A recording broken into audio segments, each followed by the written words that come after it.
Bonjour à tous et bienvenue sur le plateau d'Anonymal TV pour un nouvel épisode d'Andy Spotlight. Aujourd'hui, on retrouve Corinne Cumbo, la directrice des studios Dance & Co, et Valentine Bobka, un agent de développement pour le comité départemental handisport des Bouches-du-Rhône et professeur de danse.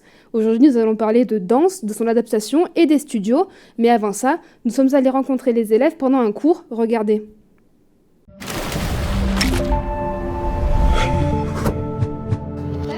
On va juste venir engager le haut du corps.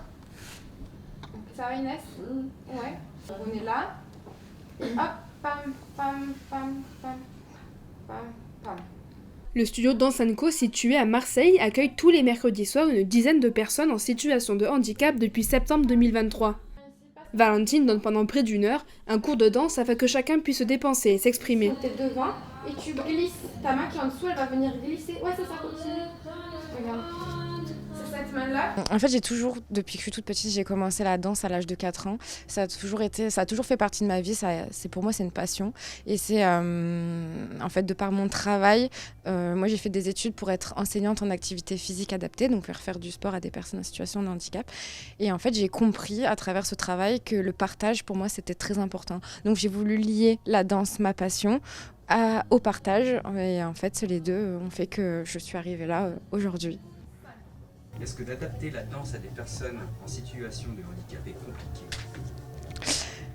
Alors, oui et non. Je pense que ça peut l'être pour certaines personnes et moins pour d'autres. Pour moi, c'est soit tu accroches à ça, soit tu accroches pas. Là où ça peut rendre les choses plus compliquées, c'est comme par exemple, moi j'ai un groupe très hétérogène. Ça veut dire que ça va des plus jeunes qui ont 18 ans aux plus vieux qui ont 70 ans et avec des pathologies, des maladies totalement différentes, ce qui fait que ça rend compliqué, mais en même temps ça peut être un atout parce que chacun a sa propre identité et chacun a ses propres capacités, qui fait que quand on mélange tout ce monde, on arrive à faire un beau mélange et à mettre en avant chaque personne en fonction de qui elle est. Je suis très fière d'eux. Alors eux doivent être d'abord fiers d'eux, mais moi je suis fière d'eux aussi. Et là, au mois de décembre, on a fait un gala de danse, donc ils sont montés sur scène et ça a été un grand moment d'émotion, vraiment. C'était autant que pour eux que pour moi, même le moment où on était sur scène, il y a vraiment quelque chose de puissant qui s'est passé et c'est vraiment ces moments-là et c'est incroyable. C'est indescriptible en fait. Vraiment. C'est 1, 2, 3, 4, 5, 6, 7, 8 et 1, 2, 3, 4, 5, 6, 7, 8 et 1, 2, 3, 4, 5, 6, 7, 8, 1, And here comes the rain again. 8 et 1, Once away, let the world was a 8, feather. 1, 2, Sweet and sad. 6, 7, 8 et 1, 2, 3, 4, 5, 6, 7, 8. Kept for a friend. Through the windows to the world, wide open. When will I see you again? Pour beaucoup d'adhérents, le mercredi soir est un moment très attendu. Alors, la danse, c'est important, surtout que là, on est en groupe, on travaille des chorégraphies comme dans un vrai cours de danse, et du coup, on oublie le handicap. Je fais de la danse parce que j'adore la danse. La première fois que j'ai voulu faire de la danse, en fait, j'avais une amie, j'étais allée la voir à son gala de danse et j'avais trop adoré. Et à la fin, j'ai dit à ma mère que je voulais trop faire ça. Du coup, après, on a cherché et à force de chercher, on a trouvé. Et maintenant, je ne vais plus revenir en arrière. Maintenant, c'est l'autoroute de la danse. Moi, j'aime bien la danse. J'aime beaucoup danser. Je ressens bien. Je rire. Elle vient volontiers, c'est le principal. Elle s'éclate, elle vient volontiers. Et pour moi, c'est le principal, quoi. Elle est heureuse. Quand elle vient ici, elle est heureuse. Tout simplement. Et c'est un moment ici, on oublie ce qu'on est dans la vie autrement. On pense qu'à ce qu'on fait, on aime ce qu'on fait, il y a une bonne ambiance, on rencontre des gens super et puis des belles personnes, voilà. On est bien, on est libre de nos mouvements. Dans ce cours, chacun progresse à son rythme et l'esprit de groupe est au centre de l'exercice. L'entraide et la bienveillance sont le fondement même de l'enseignement de Valentine. N'ayez aucune appréhension, si vous souhaitez vous inscrire, ce cours de danse est ouvert à tous.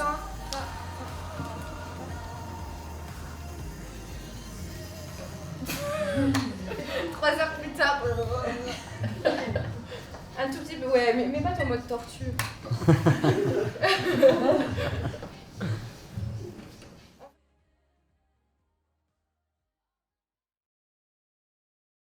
Bonjour Madame Kumbo, bonjour Madame Bobka. Merci d'être avec nous aujourd'hui sur le plateau.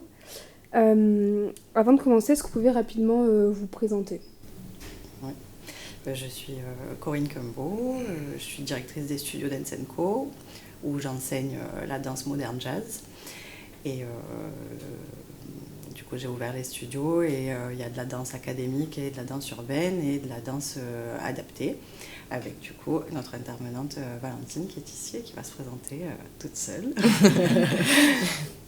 Bonjour, du coup moi c'est Bobka Valentine, j'ai 26 ans. Je travaille au comité départemental handisport des Bouches-du-Rhône, donc à temps plein. Et en plus, je donne des cours de danse aux personnes en situation de handicap au studio Dance & Co. Ok. Est-ce que vous pouvez nous expliquer du coup l'histoire du club ? Oui, bien sûr. Alors en fait à la base j'ai créé l'association Dance & Co il y a 15 ans maintenant. Donc on louait des salles et on intervenait dans des structures, on donnait juste des créneaux. Et l'association a grossi et il y avait de plus en plus d'adhérents, on a commencé à faire des compétitions et donc on avait besoin d'avoir nos propres locaux. Donc il y a, maintenant c'est la 5e année, on a pris les locaux et on a donc ouvert les studios Dance & Co. Et du coup, j'avais l'envie de vraiment de proposer une pédagogie différente aux élèves et vraiment qu'il y ait de tout style de danse et que la danse soit pour tous. Donc du coup, j'ai vraiment mis autant de la danse académique et de la danse urbaine en prenant plusieurs intervenants. Donc là, cette année, on est 13 intervenants. Et j'avais vraiment envie que la danse soit orientée pour tout le monde, mais moi j'étais pas formée à ça et je voulais avoir une intervenante, une ou un intervenant pour s'occuper de la danse adaptée. Et en fait, Valentine est arrivée dans mes cours. Au début, elle prenait mes cours, elle était élève. Et en fait, rapidement, en discutant, elle m'a dit ce qu'elle faisait dans sa vie. Et donc, c'était pour moi, c'était comme une évidence qu'elle soit arrivée dans les studios et qu'elle propose cette activité-là. Donc, du coup, on a mis en place l'activité Handi Danse l'année dernière. Et ça fonctionne super bien avec Valentine. Et je suis très contente d'avoir Valentine comme intervenante parce qu'elle reflète vraiment les valeurs que je voulais. Donc, vraiment une pédagogie bienveillante, le respect, le partage et la passion de la danse. Donc, Valentine a toutes ses qualités. Et c'est depuis le début de votre association que vous vouliez inclure du coup la danse adaptée ? J'ai toujours voulu le faire. Alors, je voulais à un moment donné me former moi-même, mais je suis très sensible et puis c'est quelque chose qui m'émeut énormément. Et puis je me suis dit qu'il y a des personnes qui se forment et qui ont fait un choix de vie et de faire ce métier-là. Et donc du coup, j'ai préféré prendre quelqu'un d'extérieur et donc on a Valentine avec nous. Qu'est-ce qu'il signifie ce cours pour vous ? Est-ce que c'était quelque chose d'important pour vous de justement participer et donner l'opportunité aux gens de pouvoir pratiquer de la danse Ça me menait un sens quand je disais la danse pour tous. Pour moi, c'était pas pour tous tant qu'il n'y avait pas aussi ce public-là. Et là, pour moi, je suis satisfaite de ça parce qu'il y a vraiment tout public qui vient prendre des cours et ça montre bien que tout le monde peut danser, qu'il n'y a pas d'âge et même le handicap, on peut passer au-dessus et danser et trouver du plaisir à ça.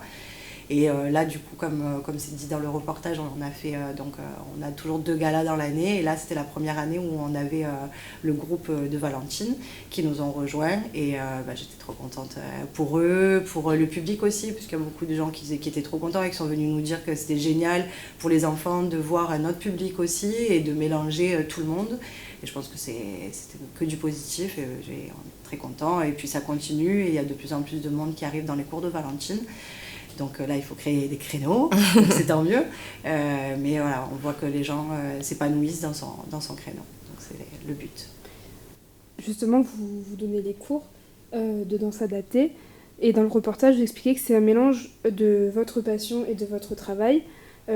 Est-ce que du coup c'était important pour vous de pouvoir donner ce cours-là? Et est-ce que du coup quand il y a eu l'opportunité, qu'est-ce qui s'est passé en fait pour vous à ce moment-là? En fait, déjà, moi, dans mon travail, je développe le sport pour les personnes en situation de handicap. Donc, je connais l'impact que ça a sur le département. Je connais le nombre de clubs sur le département. Et en fait, au niveau de la danse, on n'en a pas. Et comme tout le monde, les personnes en situation de handicap peuvent avoir envie de pratiquer de la danse. Donc, pour moi, c'était important d'ouvrir ce créneau, de leur laisser l'accessibilité comme tout le monde. Et justement, les valeurs qu'on veut partager au studio, c'est qu'ils viennent faire de la danse comme tout le monde. Donc, ils ont leur gala de danse et ça, c'est quelque chose qu'on retrouve pas forcément sur Marseille. Alors, il y a des clubs, mais eux, ça sera plutôt en inclusion quand la personne va faire la démarche de dire moi, je veux faire la danse, est-ce que vous pouvez m'accueillir? Bon, parfois, il y a des refus, parfois, il y a des acceptations, mais des clubs où ils peuvent venir et qu'ils ont un créneau dédié, mais tout en restant en inclusion, parce que comme là, par exemple, le gala de danse, ils l'ont fait avec tout le monde, c'est le seul sur Marseille, en fait. Donc, du coup, d'où l'importance de répondre à une demande qui est présente, puisqu'on le voit, il y a de plus en plus de personnes qui viennent, donc c'est vraiment important. Et du coup, quand on vous a proposé ce cours, vous avez accepté de suite Oui, comme disait Corinne, c'était une évidence. Ah ouais, et vraiment, il n'y avait pas... Ah ouais. Il n'y a même quand pas elle fallu... m'a dit ça, je suis formée et tout ça, oui, alors c'est bon, on l'a trouvé. Et du coup, là, ça complète en fait les studios. Il y a vraiment cette notion de danse pour tous et que je vois que tout le monde s'épanouit et c'était l'objectif et l'objectif est atteint. Justement, est-ce que vous pouvez un peu nous expliquer comment se déroule une séance? Ça commence en fait tout simplement par un échauffement.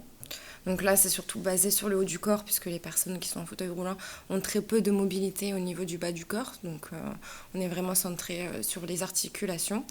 Et ensuite, on commence du coup la chorégraphie. Souvent, moi j'appelle ça le crash test. Donc je mets la musique et je leur fais faire la choré, ce qu'ils ont vu la semaine précédente. Et je vois ce qui est resté en mémoire ou pas. Et après, on retravaille dessus, etc. Et une fois que je vois que cette partie qui a été vue précédemment est bien acquise, on passe sur la suite de la chorégraphie. Et souvent, à la fin de la séance, on finit par un temps d'expression corporelle, où en fait, je donne une musique et je leur donne une consigne pour les guider, parce que c'est pas toujours évident de faire de l'improvisation. Et après, je leur laisse leur moment à eux, où ils peuvent exprimer leurs émotions, puisque le corps, on peut parler avec le corps, et pour eux, c'est vraiment un moyen de s'exprimer. Est-ce que vous avez vu une évolution depuis le début de la saison et maintenant? Est-ce que ça leur fait du bien Alors, on voit déjà que ça leur fait vraiment du bien. C'est leur activité de la semaine. Ils attendent en fait ce moment dans la semaine de venir, de prendre leur cours de danse et d'être avec aussi d'autres personnes, d'échanger, de pouvoir rigoler, de parler. Je vois que souvent ils arrivent bien en avance pendant le cours, parce qu'en fait ils privilégient aussi ce temps d'échange qu'ils ont avant de commencer parce qu'ils ont besoin de lien social. Donc oui, c'est un moment important. Et après, au niveau de l'évolution, ils ont pris confiance en eux. Je vois ceux que j'ai depuis quelques temps, je vois qu'ils ont pris de l'assurance et ils sont beaucoup plus à l'aise. En plus, après avoir fait le gala, ils ont vu en fait les émotions qu'ils ont eues sur scène et en fait le plaisir que ça leur apportait. Et ça a été pour beaucoup un déclic. J'ai vu qu'après le gala de danse, ils étaient beaucoup plus confiants dans leurs mouvements, dans leurs déplacements, même dans leur regard, dans leur tête. Il y en a, je les ai vus arriver avec la tête baissée, et là, ils arrivent avec la tête levée. Et ça, c'est une belle preuve d'évolution, quoi. Et c'est une fierté pour vous de voir qu'ils arrivent à prendre confiance en eux et à sortir, entre guillemets, de leur coquille et de voir que, oui, ils dansent et ils sont heureux. Ah oui, je suis hyper fière d'eux, mais ce qui me rend encore plus fière, c'est qu'eux sont fiers d'eux-mêmes. Et ça, c'est... Ouais. Pour eux, c'est la meilleure récompense que vous puissiez avoir, en fait, c'est qu'eux soient fiers d'eux. Et leur sourire. Ah ouais. Est-ce que justement, on parle de la séance de l'entraînement, est-ce que vous adaptez la danse et les mouvements en fonction de la personne et de son handicap, ou est-ce que vous l'adaptez de façon plus générale pour que tout le monde puisse le faire? Comment ça se passe en fait quand on adapte la danse? Je pars toujours avec une base, donc je me fie au groupe. Je pars toujours avec une base, mais comme chaque personne a sa propre motricité, chaque personne aura sa propre adaptation en fonction de la base qui a été créée. Ok. Et du coup, vous accueillez tous les types de handicap au sein de l'association, ou est-ce qu'il y en a certains que vous ne pouvez pas prendre en charge? Non, il y a tous les handicaps qui sont pris en charge. Ouais. Ok. Donc du coup, vous en parliez un peu tout à l'heure, mais donc pour vous, la danse, est-ce que ça fait partie des sports qui peuvent faire évoluer et progresser les élèves qui sont en situation de handicap? Déjà, sans parler de la danse, même si on est en train de parler de ça, c'est ce lien social qu'il y a, et que de venir dans un lieu où il y a tout public, pour eux aussi, ils arrivent, il n'y a pas que des personnes en situation de handicap, et ils sont accueillis comme tout le monde, on se parle comme tout le monde, il n'y a pas de barrière. Ce qu'on disait, en fait, quand on l'a mis en place au début, on se posait la question sur le tarif, sur les galas ou pas de galas, et en fait, je suis partie du principe où je me suis dit, si on crée quelque chose de différent, ça les met encore un coup dans un truc où non, c'est pas pareil, le tarif ne sera pas le même, ils vont pas faire les... Et je me suis dit non, ils vont être comme tout le monde ici, puisque ils sont comme tout le monde. Ils ont un handicap certes, mais c'est une personne lambda, et donc on est parti sur le même tarif pour tout le monde. Ils participent au gala comme tout le monde. Et c'est des adhérents, je ne fais pas de différence entre une personne valide et non valide, c'est pas la même chose, le même traitement. Voilà. Est-ce que à l'avenir, ça pourrait évoluer, entre guillemets, entre un cours mixte, en fait, finalement, où tout le monde est mélangé, ou ça serait trop compliqué, justement, d'ouvrir un cours comme ça? C'est faisable, c'est complètement faisable de le faire. Après, on s'adapte aussi au niveau, parce que après, voilà, tout dépend des niveaux dans l'école, ça serait pas possible. Mais là, par exemple, on veut faire un mélange avec un groupe de jeunes adultes que j'ai de valides et certaines élèves du cours de Valentine.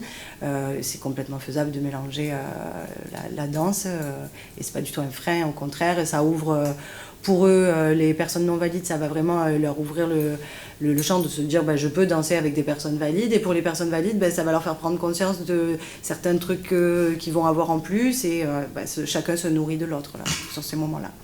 Est-ce que c'est un cours, le cours de danse adaptée, est-ce que c'est un cours que vous aimeriez développer et à l'avenir multiplier? Est-ce que c'est quoi les projets en fait, que vous avez par rapport à ce créneau-là?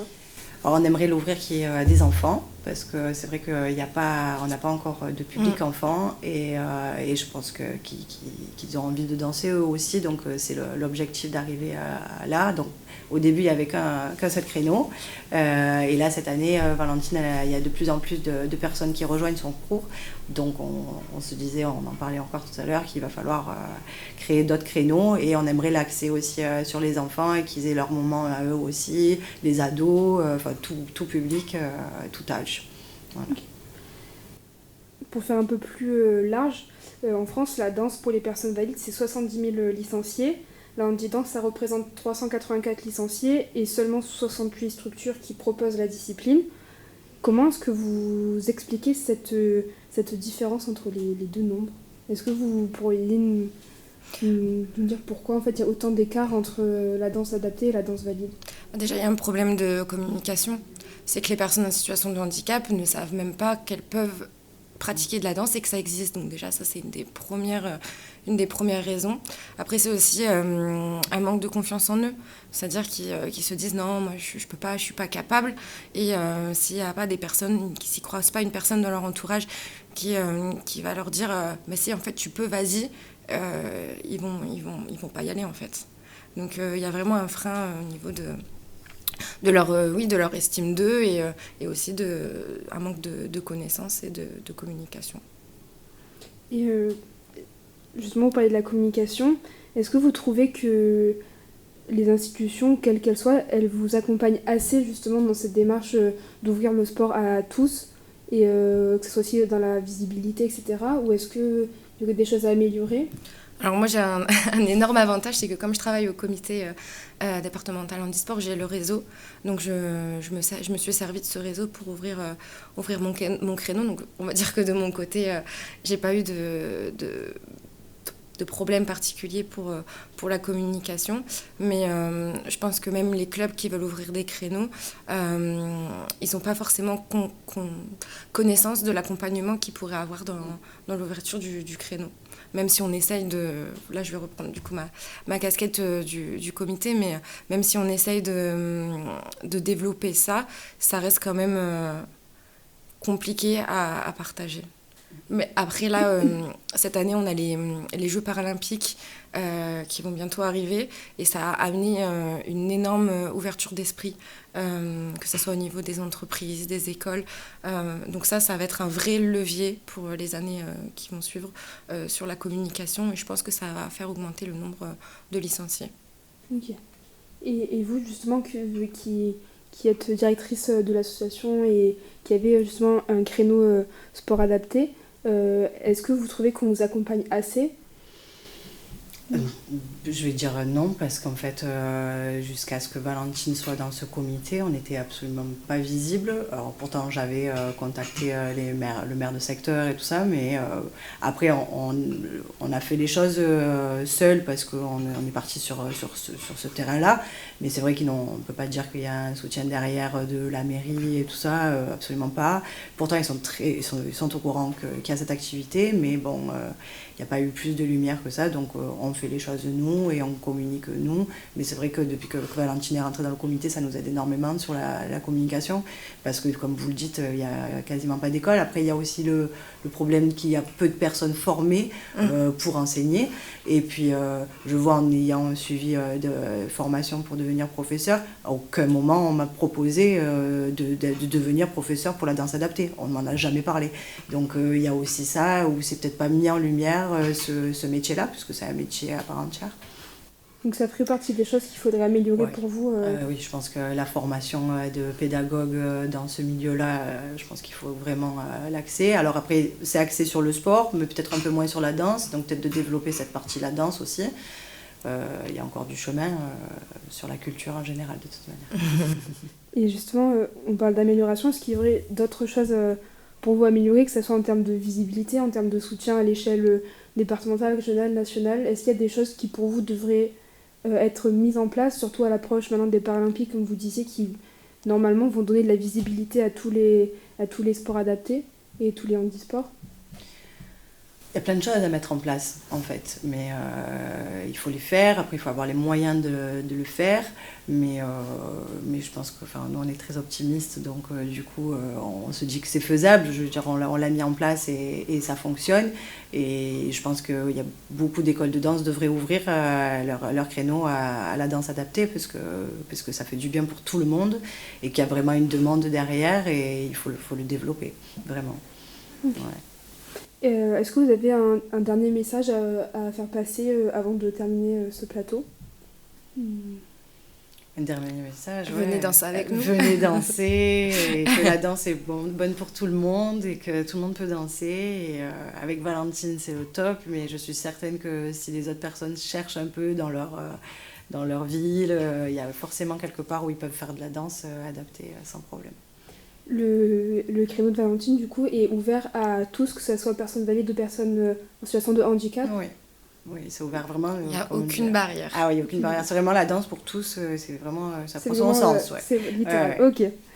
Merci beaucoup à vous d'être venus sur le plateau aujourd'hui. Merci à vous. Merci à la régie, merci à vous de nous suivre sur Anonymal, et à bientôt.